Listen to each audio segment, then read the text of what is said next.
Assalamualaikum warahmatullahi wabarakatuh. Pada kesempatan pada kesempatan kali ini, kami dari kelompok C akan mempresentasikan tugas mata kuliah kami, Kimia Medisinal, dengan topik presentasi yang akan kami sampaikan yakni mengenai vitamin C. Sebelum memulai pemaparan materi, izinkan saya memperkenalkan anggota kelompok C, yaitu saya sendiri, Winazaki Alamsyah, dan teman saya, Indah Sari Sukeni, Safira Resti Ananda, Dewi Arsilta Cahayani, dan Nabila Septiapani. Baik, selanjutnya kita akan masuk ke materi. Struktur vitamin C adalah molekul 6 karbon yang mirip gula, termasuk jenis lakton dengan gugus enediol yang membuatnya mudah teroksidasi, tetapi sangat efektif sebagai antioksidan dan pereduksi kuat, mudah larut dalam air, dan terdapat dalam bentuk tereduksi askorbat dan teroksidasi dehidroaskorbat, yang keduanya memiliki aktivitas biologis. Baik, selanjutnya saya akan menjelaskan tentang jenis-jenis vitamin C. Yang pertama, asam askorbat. Asam askorbat merupakan bentuk alami dan paling murni dalam vitamin C. Bentuk ini aktif secara biologis dan banyak ditemukan dalam buah serta sayuran seperti jeruk, jambu biji, stroberi, kiwi, brokoli, dan paprika. Asam askorbat memiliki keasaman yang cukup tinggi sehingga pada sebagian orang dapat menyebabkan iritasi lambung bila dikonsumsi dalam dosis yang besar. Meskipun demikian, bentuk ini memiliki bioavailabilitas yang sangat baik merupakan jenis yang paling sering digunakan dalam suplemen umum.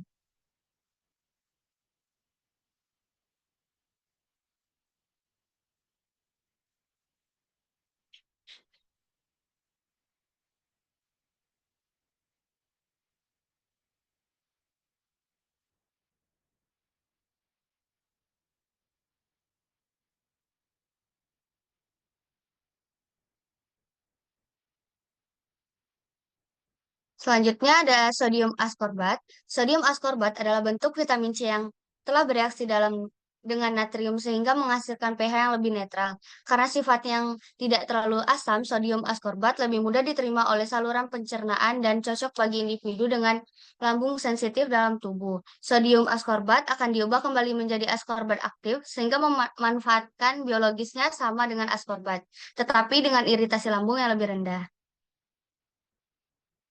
Kalium askorbat Kalium askorbat adalah garam kalsium dari asam askorbat. Bentuk ini sering disebut sebagai vitamin C yang buffered atau lebih mudah ramah di lambung. Selain memberikan askorbat aktif, kalium askorbat juga menyuplai sedikit kalsium tambahan bagi tubuh. Vitamin C jenis ini umum digunakan pada suplemen non-acidic vitamin C karena kestabilan lebih baik dan tidak menyebabkan rasa perih pada lambung. Selanjutnya, mineral askorbat atau magnesium, zinc, potasium askorbat. Selain natrium dan kalsium, vitamin C juga dapat bereaksi dengan mineral lain seperti magnesium, kalsium, dan seng. Bentuk mineral askorbat bentuk dikembangkan agar tingkat keasamannya lebih rendah serta memberikan tambahan mineral bagi tubuh. Meskipun berbeda mineral pembawanya, seluruh bentuk ini tetap diubah menjadi askorbat aktif di dalam tubuh. Selanjutnya, ascorbyl palmitate. Ascorbyl palmitate merupakan turunan vitamin C yang bersifat larut dalam lemak. Bentuk ini lebih stabil terhadap oksidasi dibandingkan asam askorbat. Karena sifatnya kelarutannya, ascorbyl palmitate sering digunakan dalam bentuk produk makanan, kosmetik, dan suplemen yang memerlukan stabilitas tinggi. Meskipun memiliki aktivitas antioksidan, bentuk ini tidak bekerja sepenuhnya dengan vitamin C terlarut air. Selanjutnya, sodium askorbil fosfat dan askorbil glukosid. Keduanya merupakan derivat vitamin C yang sangat stabil dan sering digunakan pada produk perawatan kulit atau skincare. Senyawa ini lebih stabil terhadap cahaya dan udara sehingga tidak mudah teroksidasi dalam seperti asam askorbat. Dalam kulit, bentuk ini akan diubah perlahan menjadi askorbat aktif sehingga membantu proses pencerahan kulit, stimulasi kolagen, dan proteksi antioksidan. Selanjutnya ada liposomal vitamin C. Liposomal vitamin C adalah vitamin C yang Sulasi menggunakan lapisan lipid atau lemak sehingga membentuk vesikel kecil seperti liposom. Bentuk ini dirancang untuk meningkatkan penyerapan dalam saluran cerna dan mempertahankan kadar vitamin C lebih lama dalam sirkulasi. Liposomal vitamin C semakin populer karena klaim bioavailabilitasnya lebih tinggi dibanding asam askorbat biasa, meskipun efektivitas masih bervariasi tergantung produknya. Selanjutnya, ester CR atau kalium askorbat plus metabolit. Ester C adalah bentuk vitamin C komersial yang merupakan campuran kalsium askorbat dengan metabolit vitamin C, seperti tre- treonat. Bentuk ini diklaim dengan lembut pada lambung dan memiliki waktu retensi lebih lama pada sel darah putih. Namun, secara biologisnya, di seluruh bentuk vitamin C tetap memberikan askorbat aktif sebagai molekul fungsi utamanya. Selanjutnya akan dijelaskan oleh rekan saya. Kemudian ada sifat fisika kimia vitamin C. Vitamin C atau asam askorbat merupakan vitamin larut air yang berbentuk kristal putih, tidak berbau, bersifat asam, dan stabil dalam bentuk kering. Senyawa ini memiliki berat molekul 176,13 dan rumus molekul C6H8O6 dengan struktur yang mirip. Monosakarida yang mengandung gugus enadiol sebagai donor hidrogen. Vitamin C sangat mudah larut dalam air, sedikit larut dalam alkohol dan gliserol, namun tidak larut dalam pelarut nonpolar seperti ether, benzen, dan kloroform. Senyawa ini stabil dalam suasana asam tetapi sangat tidak stabil pada kondisi netral atau basah, terutama terhadap panas, oksigen, enzim, serta logam seperti besi dan tembaga sehingga mudah mengalami oksidasi. Sensitivitas tersebut menyebabkan kadar vitamin C dapat menurun pada proses penyimpanan dan pemanasan. Next.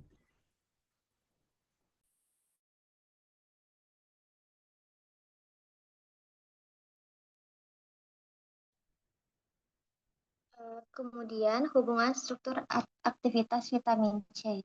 Yang pertama ada struktur inti dan pusat aktivitas antioksidan. Aktivitas dasar vitamin C ditentukan oleh sistem 2N23-diol 1-on atau gugus endiol. Pada cincin lakton, butenolida yang menjadi pusat SAR.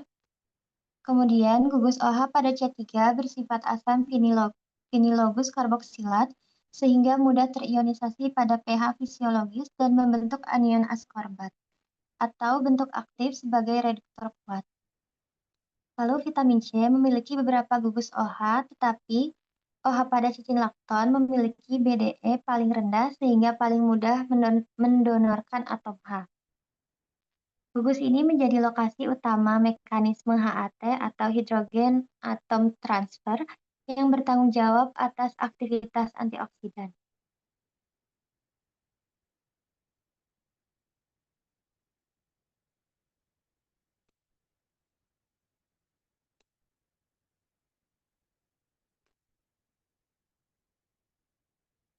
Yang kedua, modifikasi struktur menurunkan aktivitas antioksidan. Vitamin C bekerja sebagai antioksidan pemutus rantai atau chain breaking antioksidan dengan mendonorkan elektron atau hidrogen untuk menetralisir radikal bebas. Setelah donasi elektron atau H, terbentuk radikal askorbil atau semi-dehidroaskorbat yang relatif stabil karena delokalisasi elektron yang luas pada cincin lakton. Struktur enediol terkonjugasi serta ikatan rakap C2-C3 merupakan fitur esensial yang memungkinkan delokalisasi ini. Semakin besar delokalisasi elektron, maka semakin stabil radikal askorbil, sehingga semakin tinggi juga aktivitas antioksidannya. Next.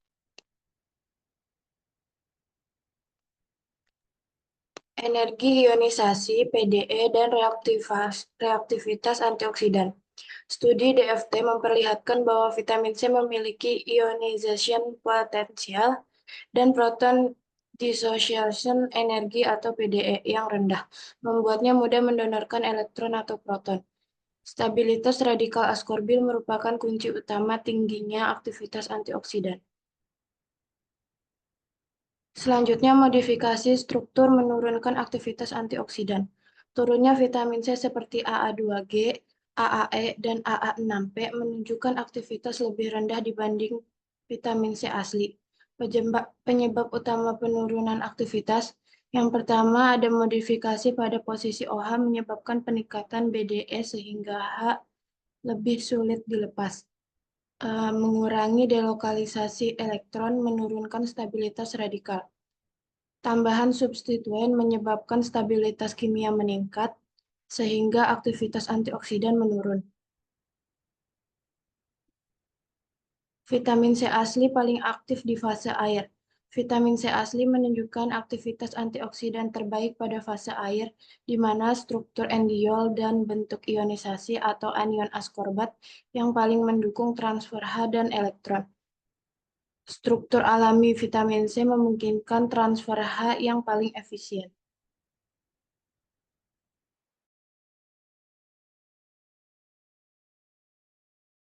Berikut daftar pustaka dari sumber yang telah kami ambil.